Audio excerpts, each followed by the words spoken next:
Eu tenho uma teoria sobre 1899 e quem não tem? Na verdade, ela não é tão complicada assim, é só pseudo-intelectual. Sim, pseudo-intelectual. E se você não entendeu, a culpa não é sua. Vem que eu te explico. Ou não, os criadores não querem explicar mesmo também? Fala aí pessoal do Filodoxia, tudo tranquilo, tudo beleza? Eu sou Thiago Uribarne, você está no Filodoxia para um bate-papo sobre 1899 com spoiler. Simbora! I'm not crazy!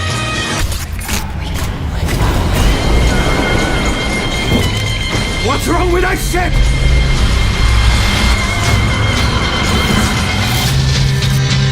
E aqui você já sabe, eu já vou pedindo logo, antes que nós não tenhamos certeza se estamos num simulacro ou simulação, deixa seu like maroto, se inscreve no canal caso ainda não tenha se inscrito, e se você estiver assistindo essa prévia por qualquer outro lugar que não o canal, passa lá para prestigiar que ajuda muito, beleza? Então agora sim, bora começar. Lembrando que esse papo contém spoiler.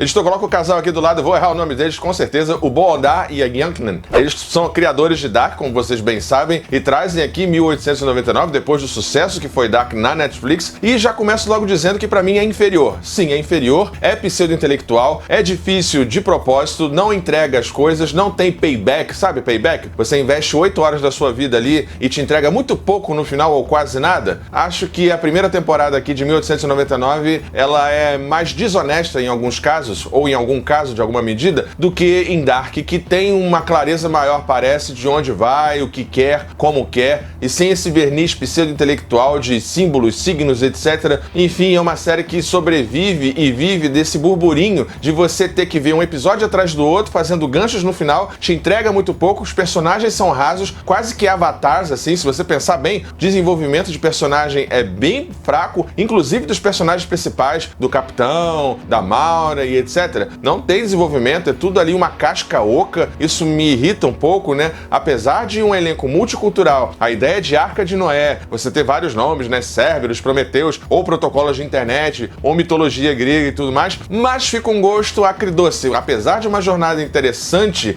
engajante, fica no final uma sensação de... É só isso? É só esse verniz aí? Assim. Não sei, fiquei com essa sensação, coloca aí nos comentários. Bom, e como aqui essa primeira temporada de 1899 é tudo muito enunciado e não desenvolvido, tá tudo muito começado e não levado adiante, vamos discutir um pouco esse uso esquisito, que eu achei esquisito, eu, mestre em filosofia, desse uso do mito da caverna ali, achei meio jogado, nem tão adequado como analogia. Também dá pra discutir um pouco as questões de psicologia, Freud, trauma e etc. Dá então pra gente começar com... Momento filosófico.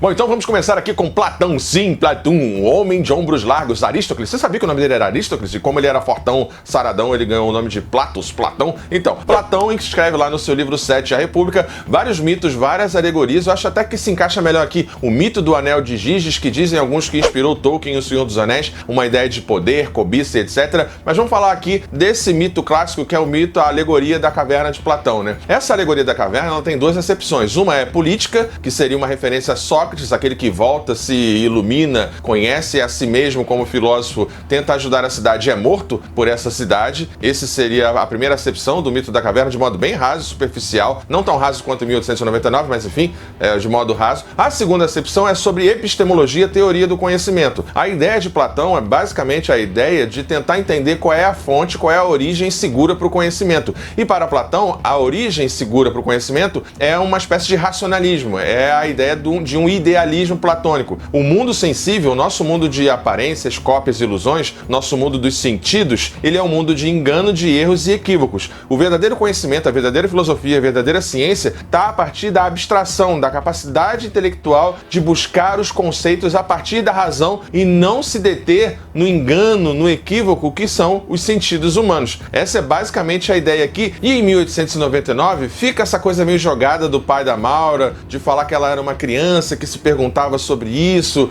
e o que é realidade e tal. Eu achei muito mais parecido com René Descartes, aí sim chama o segundo autor, René Descartes, do que com Platão. A ideia do res cogitans, res extensa, né? Nós somos uma coisa pensante ou uma matéria extensa? Corpo ou mente? As duas coisas juntas? Esse dualismo platônico de alguma forma encontra eco lá em Descartes, na modernidade, e tem uma noção em Descartes, na dúvida radical, na dúvida hiperbólica, em um momento da dúvida, ele não sabe se está acordado ou dormindo. Ele não sabe se existe um gênio maligno, um Deus enganador, ou se existe Deus. Se ele pode confiar que a mão dele é a própria mão dele, se ele confia na matemática. Parece me fazer mais sentido aqui uma analogia dentro de 1899 com Descartes do que propriamente com Platão, ou talvez uma fusão entre eles. Mas falando desse argumento de Platão na série, o pai da Maura ele fala nesse seguinte sentido, né? De que ela se perguntava sobre a casa de bonecas e quem criou Deus. E aí eu chamo o nosso terceiro autor aqui, que é Friedrich Nietzsche. Sim, o Luquita da galera, o bigode mais punk da filosofia. Pois é, a ideia de Deus está morto, fomos nós que o matamos e nossas mãos estão sujas de sangue. Nesse conceito, nessa ideia básica de Nietzsche, numa ideia quase de inauguração da psicologia e da psicanálise, é preciso matar o pai, é preciso matar o genitor, quase que numa ideia de Édipo, né?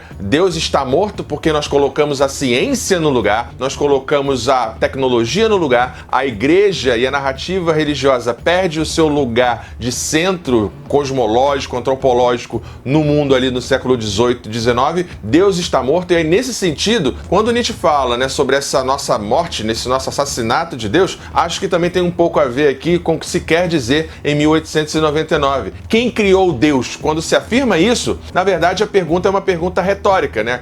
É uma perspectiva nietzschiana de que, quando Nietzsche fala sobre Deus, né, nós, seres humanos, em nossa extrema insegurança e narcisismo, criamos Deus à nossa imagem e semelhança. Se você parar para pensar numa teoria, eventualmente, de que a Maura ou outros personagens da série são inteligências artificiais ou são clones que já estão ali tentando viajar para outro planeta, excetuando a hipótese do final ser uma simulação ou não, mas você pode pensar essa perspectiva de que ali é como é que eu posso dizer? Uma ideia de você criar uma cópia de si mesmo e você ser o Deus daquele mundo, daquele universo, daquela simulação. Então não há Deus, só há ciência, só há cognição, só há a razão. Dá para pegar essa ideia? Não existe Deus, existe só ciência, só tecnologia, computação e tudo mais. Dá para pegar? Tranquilo? De boa? Então, vamos seguir. Bom, e seguindo aqui nesse momento filosófico, eu já aviso logo, parênteses aqui, tá? Parênteses, editor. Se você tá achando que eu vou ficar aqui fazendo teoria e explicando para você, eu não vou fazer isso, tá? Não vou explicar para você, não vou pressupor que você não entendeu e tudo mais. Não é essa a ideia. A ideia aqui é pegar o meu arcabouço, né, a minha bagagem de filósofo, de estudante de psicologia, para poder de alguma forma fazer alguns paralelismos, às vezes eventualmente até forçando um pouco a barra numa série que, como eu já falei, para mim tem alguns problemas. Mas bora lá, vamos seguir. Dentro dessa perspectiva de juntar Platão, juntar Descartes, juntar Nietzsche, acho que dá pra gente trazer agora Freud, né? Dá pra gente pensar a ideia de trauma, né? Um conceito que não é propriamente freudiano, mas o trauma dentro da ideia de psique. Trauma no sentido de fissura. Se o trauma é uma fissura dentro da psique, de alguma maneira também o trauma é aquilo que nos motiva a seguir adiante. Se a gente entende como eventualmente o final, não sendo uma simulação, mas pode ser uma espécie de arca de Noé para as pessoas seguirem adiante, o trauma seriam traumas repetidos e recorrentes das pessoas originárias. Eu suponho, eventualmente, não sendo simulação, que são clones de pessoas que realmente existiram em um passado muito distante. Para você fazer uma viagem intergaláctica, você tem que, de alguma maneira, como é que eu posso dizer, ter a sobrevivência dessas consciências. E o trauma, em termos psicanalíticos, em termos de psicologia, de alguma maneira dá a ideia de memória e também dá a ideia de identidade. Você é a soma das suas memórias, inclusive, sobretudo, os seus traumas. É aquilo que dá sentido e significado para você e para sua existência. Elaborar esses traumas, reviver esses traumas, tem uma perspectiva em Freud que é o seguinte: quando a gente tem uma neurose ou um trauma, segundo Freud, a gente não fala sobre. Nós, indivíduos, tendemos a reencenar o trauma. A gente tende a buscar novamente um relacionamento abusivo, por exemplo, se colocar em situações de rememoração e de revivência daquele trauma como se fosse um xiste, como se fosse um vício. A gente não, quando não elabora bem, quando não faz bem a terapia, tende a repetir. É um pouco a ideia de Lupin aqui em 1899. Os traumas tendem a se repetir e como se a ideia da simulação do navio e tudo mais, sendo uma ideia de fortalecimento e de construção de uma identidade e uma noção de sobrevivência, você tem aquele grupo de indivíduos principal na simulação primeira do navio. Se esses sujeitos conseguem se perceber ou entender seus traumas e entender que precisam se juntar para sobreviver, você tem uma integridade maior da psique e você pode fazer com que esse possível clone se torne uma pessoa mais viável, com as memórias do sujeito original mais viável, né? Com uma inteireza de psique, de alma e etc. Afinal, a série de alguma maneira discute o que é ser humano, né? O que é ser humano, e nessa perspectiva, ser humano, na visão da série, a meu entender, tem uma ideia de comunidade global, tem uma ideia de Arca de Noé e ao mesmo tempo uma ideia de memória, reminiscência e trauma, como se os loops fossem se repetindo e você, de alguma maneira, tem um porquê seguir adiante. Dá pra pegar essa ideia? Os personagens da série têm os seus traumas, têm as suas culpas, têm seus medos, e é justamente por isso que eles seguem adiante. É justamente por isso que eles querem chegar à América. O trauma é importante enquanto experimento, ali naquele contexto sobretudo, para que o sujeito queira abandonar o trauma, para que o sujeito queira seguir adiante. Dá pra pegar? Se o sujeito fosse feliz, fosse sem trauma, não teria por que seguir adiante, não teria por que sobreviver. Dá pra pegar isso? Tranquilo? De boa? Bom, e para fechar aqui esse momento filosófico que já tá até grande, caberia um pouco mais de especulação e etc. Não sobre a série em si, mas dentro desse contexto que a gente está trabalhando aqui,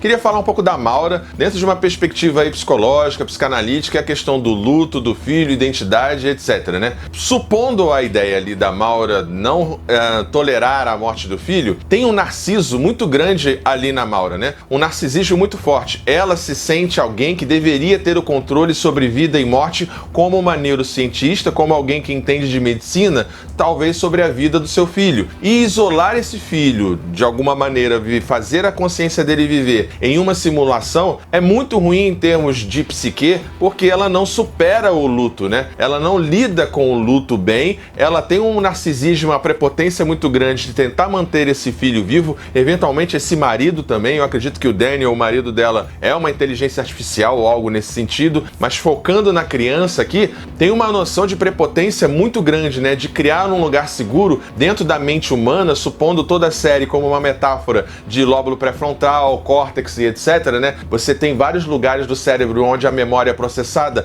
desde cheiro, olfato, visão, e a memória é uma construção, eventualmente uma recriação, muitas das vezes falsa, daquilo que a gente vive. E a Maura, nesse contexto de tentar salvar seu filho, ela não elabora essa questão, né? Ela tem uma arrogância, uma prepotência muito grande, e justamente por haver muito provavelmente uma culpa interna bem profunda, ela se obriga a esquecer as suas responsabilidades dentro desse processo, né? Desse processo de não deixar o filho morrer, eventualmente de fazer o filho sofrer fisicamente num processo de impedimento da morte. Então tem uma perspectiva ali narcísica muito forte na Maura, que a coloca eventualmente como uma vilã dessa história em um primeiro momento, né?